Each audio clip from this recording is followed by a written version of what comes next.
जो metal carbonate एक reaction है, 10th क्लास की एक रिएक्शन है बेटा, सेकंड चैप्टर का, ठीक है। अब एक्चुअली क्या है कि ये जो मेटल कार्बोनेट रिएक्शन है ज्यादातर बच्चों को क्या लर्न नहीं होती है, मेटल कार्बोनेट बहुत कंफ्यूजन रहते हैं बच्चे। तो अपन आज है ना मेटल कार्बोनेट के बारे में ही डिस्कस करेंगे कि मेटल कार्बोनेट क्या होता है। बेटा मेटल कार्बोनेट जो होता है वो Na2CO3, इसे हम क्या कहते हैं, सोडियम कार्बोनेट कहते हैं बेटा।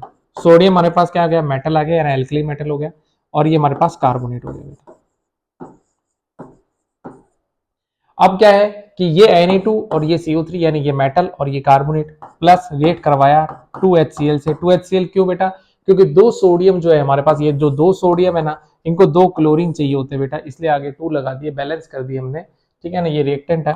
अब हमारे पास क्या प्रोडक्ट बनाना है हमको बेटा। प्रोडक्ट के लिए क्या होगा, प्रोडक्ट के लिए ये होगा कि ये जो 2HCl है ना, ये कैसे होगा, तो देखो मैं आपको ओपन करके बता देता हूँ। 2HCl जो है बेटा, इसमें एक HCl ये रहा और एक HCl ये रहा, तो H plus Cl minus H plus और Cl माइनस। सेम ऐसे ही Na2CO3, ये लो Na2CO3, Na2CO3 कैसे लिखोगे, तो Na एक बार, Na एक बार, दो Na हो गए, ये प्लस प्लस और ये CO3 हो गया बेटा।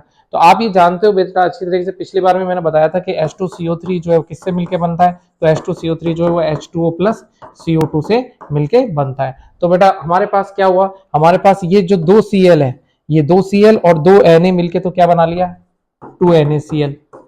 अब क्या बचा हमारे पास, ये दो हाइड्रोजन बचे बेटा और ये CO3 बचे, तो 2H प्लस ये रहा और CO3 हमारे पास ये रहा, यानी 2 माइनस रहा ये। अब बेटा ये दोनों आपस में जब मैं एक तरीके से इन्वॉल्व हो जाते हैं ना बेटा, तो H2CO3 का फॉर्मेशन करते हैं और H2CO3 जो है वो H2 प्लस CO2 से मिलकर बनता है।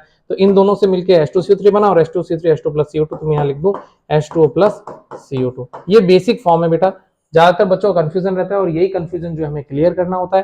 तो आपके सामने आ गया Na2CO3 2HCl से जब रेट कराएंगे तो 2NaCl plus H2 plus CO2। H2 plus CO2 कैसा आया ये हमें पता चल गया, सर CO3 2 माइनस था इसके ऊपर और ये हमारे पास 2 प्लस हो गया। दो जब दो सोडियम बाहर जाएंगे तो 2 माइनस देके जाएंगे, फिर ये 2 माइनस और यहाँ पे भी 2 हाइड्रोजन जाएंगे तो 2 माइनस देके जाएंगे। तो ये वाले जो है 2 माइनस और ये, तो हमारे पास क्या है, ये वाले 2 माइनस तो सोडियम के पास चले गए और ये 2H प्लस और ये CO3 ये दोनों आपस में, ये आपस में जो है जुड़ गए बेटा और H2CO3 का फॉर्मेशन कर दिया। H2CO3 जो है H2 प्लस CO2 से मिलकर बना होता है और हमने यहाँ, ये बेसिक कंसेप्ट है, आपको कुछ नहीं है, कुछ भी रटना नहीं है। ये 10th क्लास का एक बेसिक कंसेप्ट है सेकंड चैप्टर का। आपको इसको पूरी तरीके से जो मैंने समझाया उसको एक बार प्रैक्टिस अपने हाथ से जरूर करके देखना। थैंक यू बेटा।